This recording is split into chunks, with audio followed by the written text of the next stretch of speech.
Hi, everyone, and welcome to another edition of Shop Talk Park Slope. I'm Nikki Thomas, licensed associate real estate broker with the Corcoran Group. And this time around, I'm very excited to have Valine Bott, owner of Private Picassos, with us today. I was about to say this evening, but it's not the evening, it's the afternoon.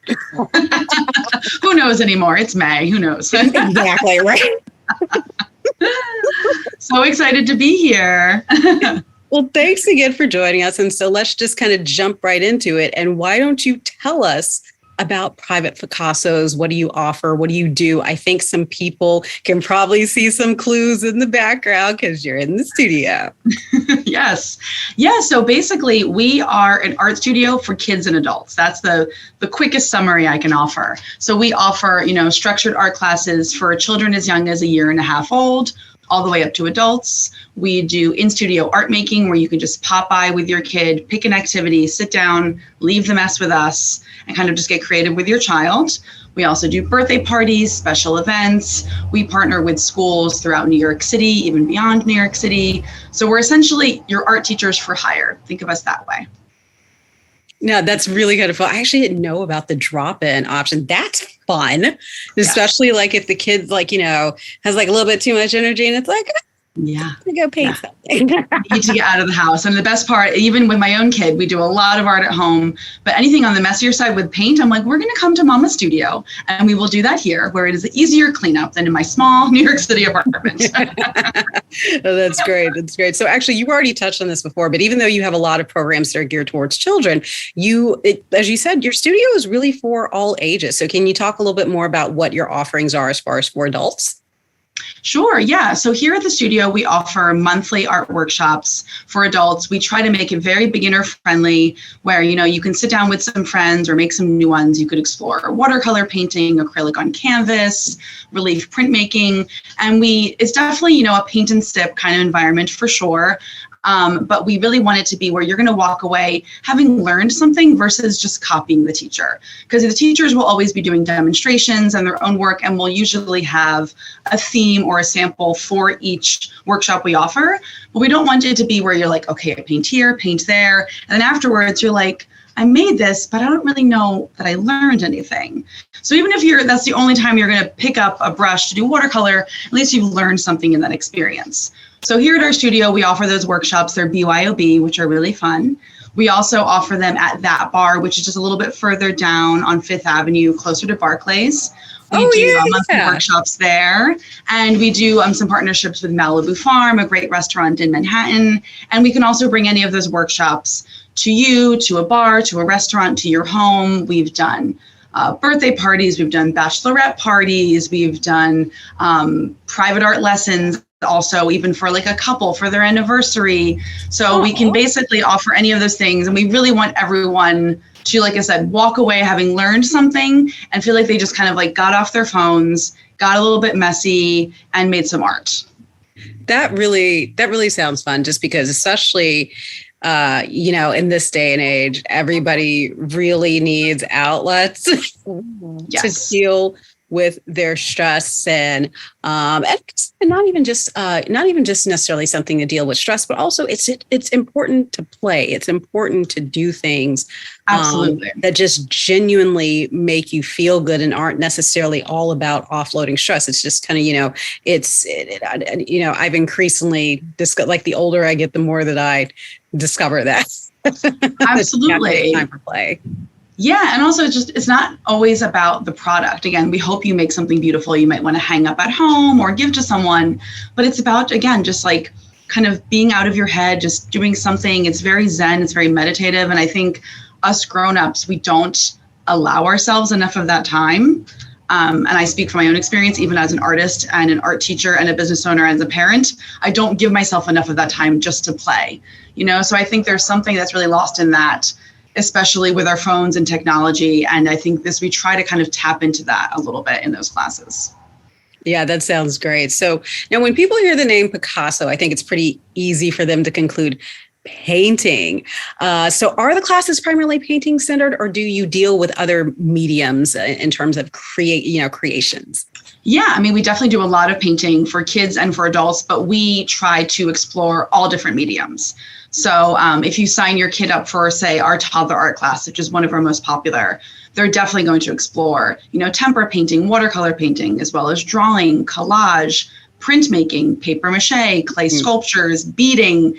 Even a 1.5-year-old can do all of those things. It just has to be presented in the right way, not too many options at once, so they can focus on what they're working on, and obviously making sure it's very non-toxic, washable, things like that. So we definitely want to be focused on all the different materials for everyone, not just painting. But it is a common misconception. Everyone thinks we're just going to always come with like an easel and a canvas, and that's all we offer. We love to do that, but we also want to offer all art materials for everyone. Yeah, and I think that's right, because not everybody is necessarily going to connect with every medium, right? And Absolutely. I think like with different mediums, like basically everybody can do something and feel less intimidated. Like, for example, if you're sitting next to your friend and they, because especially in New York City, there's so many people with art backgrounds and stuff. It's like your friend might be over here like painting a beautiful landscape of the Adirondacks, and you're over here being like, I'm trying to draw something that looks like a cat. Totally. Whereas with something like collage, that's something where it's kind of a little bit more of an even playing field, because it's like, you don't really necessarily have to have any background in making that. You can just kind of go with the flow and go with like, kind of what feels right. So Absolutely. I think because I do think, and I imagine you probably kind of see this a lot with some of your adult clients, is that there sometimes is that intimidation factor when it comes to trying to create art. Yes. I think so many adults haven't sat down to make art probably since they were maybe in middle school, maybe even elementary school. It's not the normal, especially if you didn't go to art school or anything like that. It's not a normal thing. So I know we do a lot of, whenever I need lots of promotional pictures, I invite all of my friends to the studio, all of my friends who are all adults, and we do art, and they all look forward to that a lot, because again, they're never really taking the time to do that. They've made beautiful paintings, they've made beautiful coasters that they proudly display in their houses, so everyone, I think it's been so long since so many people have done that, and it's really fun to see people open up. And especially if it is a medium that you don't think you're going to do well at, you still have fun with it. Or maybe you suddenly discover, oh my gosh, I really, really love this. I want to pursue this more. And that's even better. Yeah, because there's something we said, like the more that you do something, the better you get at. Like I know for me, for example, I never thought that I would really get into photography, but thanks to Instagram and me being on it all the time and being on it for so many years. And at this point, having taken literally thousands of photos, which like blows my mind that I'm even saying that. Like I actually look at some of the pictures sometimes, like, oh my God, I made that. Yeah. Because you've gotten exposed to it more. No, I'm a big fan, and we say this a lot, especially with our youngest students, with our toddlers or even kids in elementary school, that they learn through repetition, Even as they said, as adults, the first time you do something, you're still kind of feeling it out. You're going to make some mistakes. You might get a little overwhelmed, but then the second and third and fourth time, you can kind of troubleshoot yourself. You've figured some things out. And it's really, really important, especially for little kids. We always say, the first time a 2-year-old picks up a glue stick, they have no idea that it's making things stick. They just think this is another drawing utensil and it's sticking and they don't know what's going on. But by the 4th, 5th, or 6th time they've done collage in our class, they're realizing, oh yeah, you're handing me a shape. Now I can make the stick. I can be thoughtful about where I want to put this now.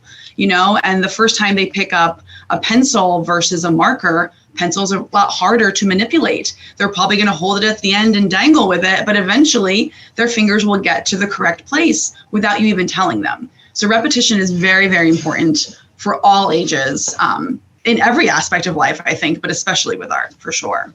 Yeah, absolutely. Absolutely. I think so. You've actually had a brick and mortar location, I think, since I can't believe it's actually since 2015. Yes. Actually. Yeah. But your company actually started in 2006, if I recall correctly from the website. So and I guess here you can kind of give people a little bit more about your background, but how did you decide to strike out on your own and kind of do your own arts education, turn this into a business and, just kind of what it is that you do now? Absolutely. So I was raised in New Jersey by two artist parents. My dad is a blacksmith and my mom is a painter and a graphic designer, illustrator. Yes. A blacksmith, like a real blacksmith. Yes. Oh my God, that is so cool. Yeah, he's a character. He is a character. You can Google him. He's a character. But so I was raised by two artist parents and was constantly exposed to art.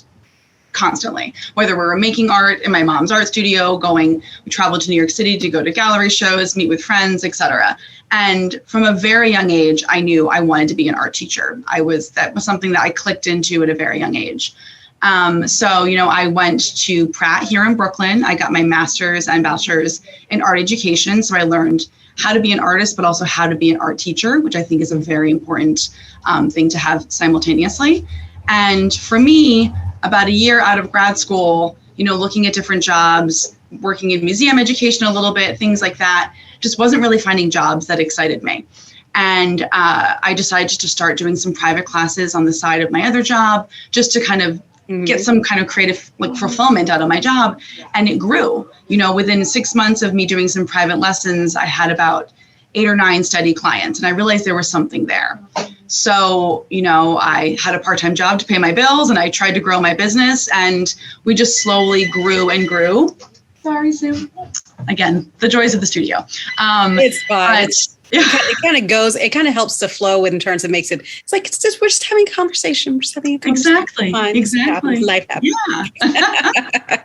But so basically, for me, I think having parents who were essentially small business owners and artists, I knew that was always an option.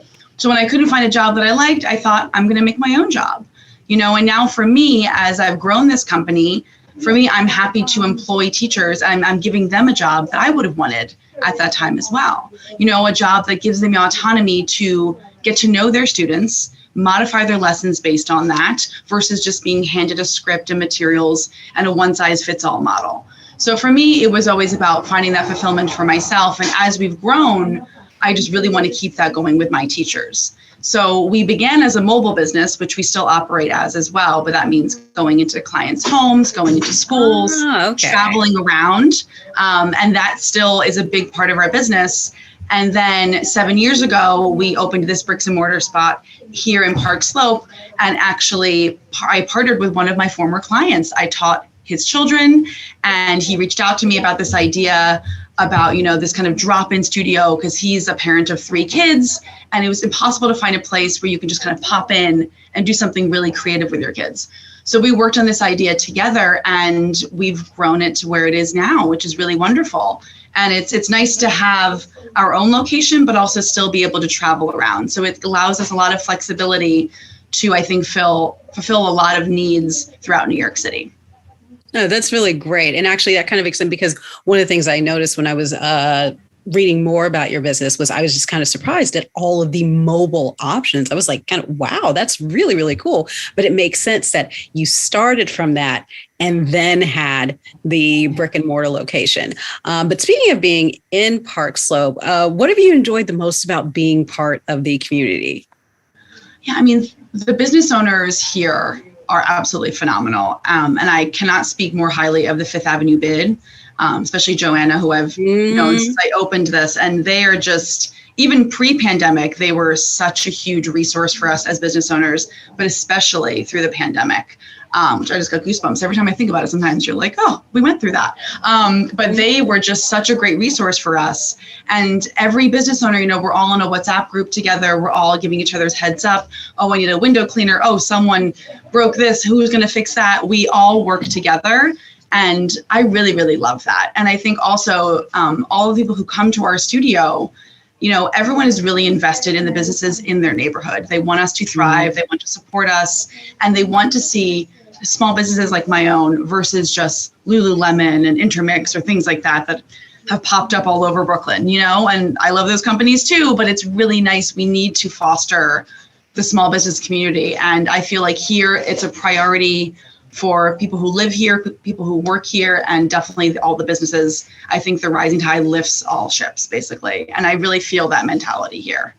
Yeah, I absolutely agree. I think that one of the things, especially one of the things that I have noticed being a real estate agent myself, is that it's truly the locally owned businesses that give each neighborhood its character. They are such an important part of it. It is when you see those quirky shops, those fun restaurants, those wonderful bars, the bodegas, the hair salons, all these other things. It's all those little individual things that really kind of come together along, of course, with the residents. And the architecture that help define one neighborhood versus another, that it's like that kind of really give you a feel and a sense of where you are. And that's the thing. And without that, again, you could just kind of be anywhere, and it takes away from the uniqueness. It takes away from the fun of like kind of going to one, because that's the thing that I kind of really love about being in New York City and with all of our unique neighborhoods, is that they really do sometimes just feel like their own individual towns. Now, in the case of Queens and parts of Brooklyn, some of these places were their own towns, but yeah. It's really amazing that you can go from one place to another and just have it feel so different. And that's one of the things that's so wonderful. But one of the ways that we maintain that we keep that, is that we have to support local business owners and make sure that they thrive and so that way they can continue to be part of our communities and continue to add that extremely important element that makes it so wonderful to live here. Absolutely. Absolutely. No, I agree. I think it is nice when you walk to a different neighborhood and it has a different feel and a different vibe and everything. And that's a big reason why I've stayed in Brooklyn all this time since I moved here. I've always loved all different parts of Brooklyn. And I think there's something about that vibe and that energy that you can't get from some of the big box places. It's only going to come from the smaller businesses for sure. Exactly. Now, speaking of businesses in Park Slope, just kind of to wrap things up, what are some of your favorite spots in the neighborhood? Could be food, could be drink, could be clothing, could be whatever, Yeah. Oh, well, so definitely one of my top picks for clothing is St. Ruta, which is just on our block down the street. Yeah. Nicole is phenomenal. She has dressed me for my sister-in-law's wedding. She has helped me and she's pushed me out of my comfort zone. She is an absolute dream. And it's great. Even my husband just likes to pop in there, and Nicole picks out things for him to buy for me. And I'm like, this is a great relationship. We need to keep this going forever. It's lovely.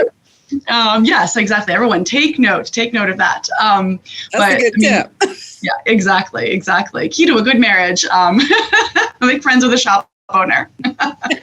But her stuff is phenomenal. It's very funky. And I feel like I just see things there that I don't see anywhere else. So she's definitely one of my favorites. As far as food, I love Calexico down the street. I'm obsessed with their Baja fish burrito. I always think I'm not going to eat the whole thing, and I always eat the whole thing, and it's worth it. And they're very kid friendly as well, which is nice. Sometimes when you have a really hangry kid and you're worried, where can I go where they're not going to ruin everything? Calexico is a good place. They're very friendly there, and the food is phenomenal. We also love Galaxy Comics, which is further down on 5th, closer to 9th. They're wonderful there. They have a great selection there. My husband and I both read a lot of graphic novels. Our son is comic book obsessed. So it's one of our favorite places to go. And it's a great place to get gifts as well, I think. So those are definitely some of our top places. Oh, that's so fun. And also you're giving me, it's like, so talk to them, talk to that person, talk to that person. Absolutely. You've got your list all ready to go. A list of future interviews. All right. Well, again, Valine, thank you so much for taking time out of your very, very busy day to speak with me. It was wonderful to learn more about Private Picassos. And again, can you, the exact address for Private Picassos, let people know? Sure. It's just privatepicassos.com with an S on the end. Yeah. Okay. And the brick and mortar location, I know it's out on 5th, but 5th between, because I'm blanking. Between President and Carroll, closer to Carroll, and we're 237 5th Ave. Right. And you can get to it via the wonderful R train, because I swear that stop is so convenient. It's like, yeah, it's right there. Yeah. It's right there near all the shops. And also you can follow them on Instagram, which is your Instagram handle is just Private Picassos. Correct. Yes. All right. Awesome. Thanks again for joining us. Again, I'm Nikki Thomas, licensed associate real estate broker, and I will see you again in another edition of Shop Talk Park Slope. Bye, folks.